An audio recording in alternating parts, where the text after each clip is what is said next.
செம்மறி ஆடு மற்றும் விவசாய பராமரிப்பு என்ற யூடியூப் சேனலுக்கு நேயர்கள் அனைவரும் அன்புடன் வரவேற்கிறேன்.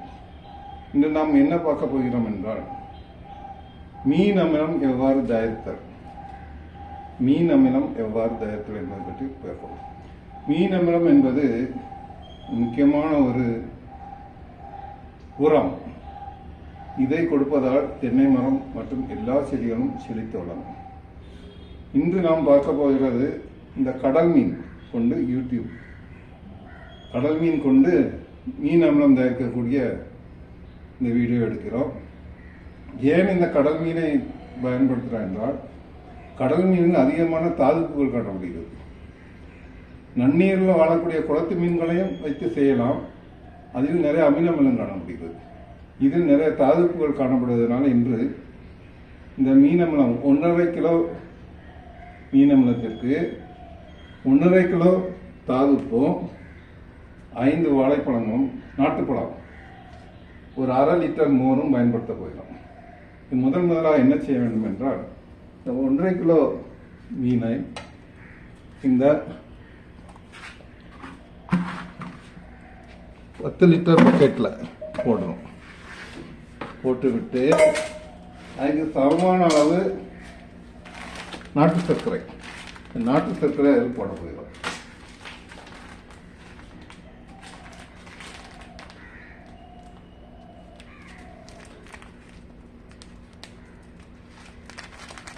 ஒன்றரை கிலோ நாட்டு சர்க்கரை.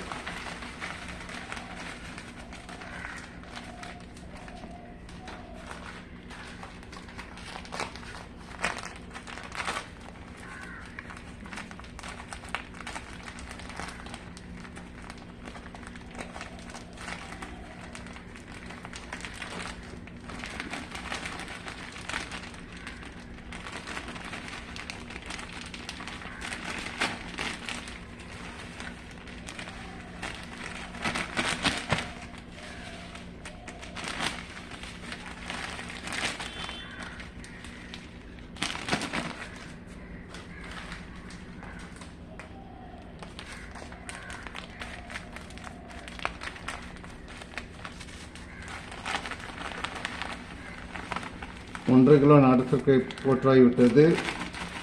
அதன் பின்பு அதில் வாழைப்பழங்கள், பழுத்த வாழைப்பழத்தை போடணும். தோலோடே போடலாம். சின்ன கட் பண்ணி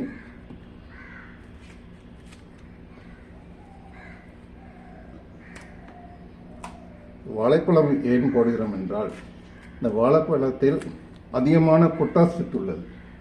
இந்த பொட்டாஸ் சத்து இதனுடன் சேரும் பொழுது தாவரத்துக்கு தேவையான பொட்டாஸ் கிடைக்கிறது.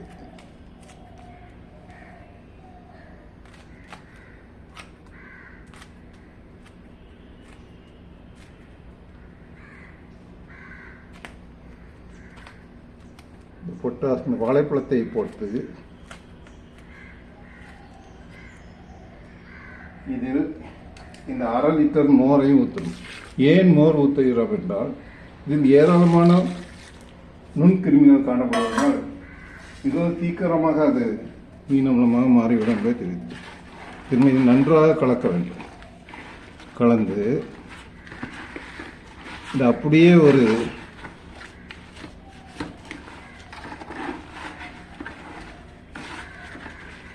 40 நாளைக்கு மேலே 50-60 நாள் அப்படியே வைத்து விட்டால் மீன் அமிலம் கிடைத்துவிடும். இது அப்படியே மூடி வைத்து விட வேண்டும். இப்பொழுது நாங்கள் ஏற்கனவே தயாரித்த ஒரு மீன் அமிலத்தை எவ்வாறு பயன்படுத்தலாம் என்பதை பார்ப்போம். ஏற்கனவே தயாரித்த மீன் அமிலம் இங்கே இருக்கிறது. எவ்வாறு இருக்கிறது என்பதை பாருங்கள். இந்த மீன் அமிலத்தில் 10 லிட்டர் தண்ணீர் எடுத்துக்கொண்டு 10 லிட்டர் தண்ணீரில் 1 லிட்டருக்கு 10 ml வச்சு 100 ml மீன் அமிலத்தை அது கலக்க வேண்டும்.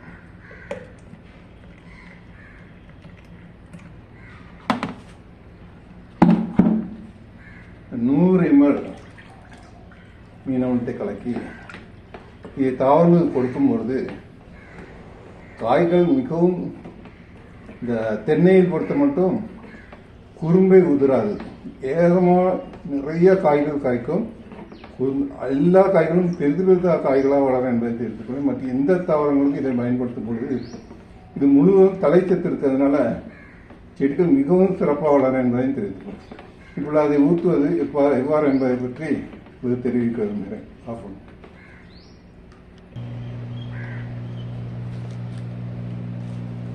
இந்த 10 லிட்டர் தண்ணீரில் 100 மில்லி மீன் அமிலத்தை கலந்த கரைசல் தான் இருக்கிறது. இதை நம்ம தென்னையிலிருந்து 3 அடி அல்லது 4 அடி தூரத்தில் மொத்தமாக இதை விடாது.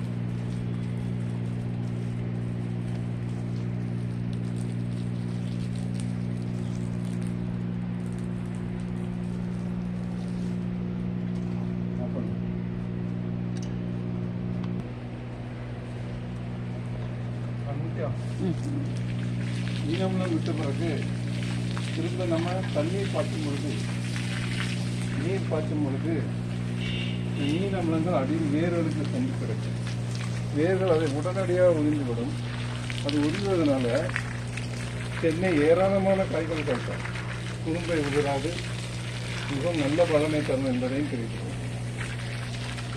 இது மட்டுமல்லாது தென்னை செழித்து வளர்வதையும் நீங்கள் காணலாம்.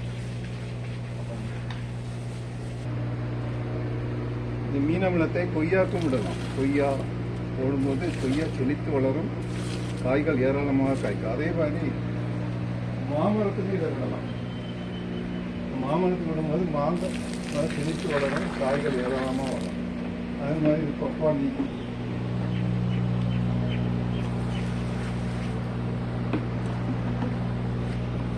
மற்றும் எல்லா செடியும் போடும்போது செடிகள் செழித்து வளரும், காய்கள் ஏராளமாக காய்க்கும், காய்கள் உதிராது. இன்னும் ஒரு முக்கியமான செய்தி என்னவென்றால் நோய் எதிர்ப்பு சக்தி அதிகமாக நன்றாக வளரும். இதே மாதிரி விவசாயம் பெருமக்கள் செய்து பலனடைய கேட்டுக்கொள்கிறேன். இந்த சேனலை சப்ஸ்கிரைப் பண்ணுங்கள், ஷேர் பண்ணுங்கள், லைக் பண்ணுங்கள். இந்த வீடியோவை பார்த்தமைக்காக நன்றி, வணக்கம்.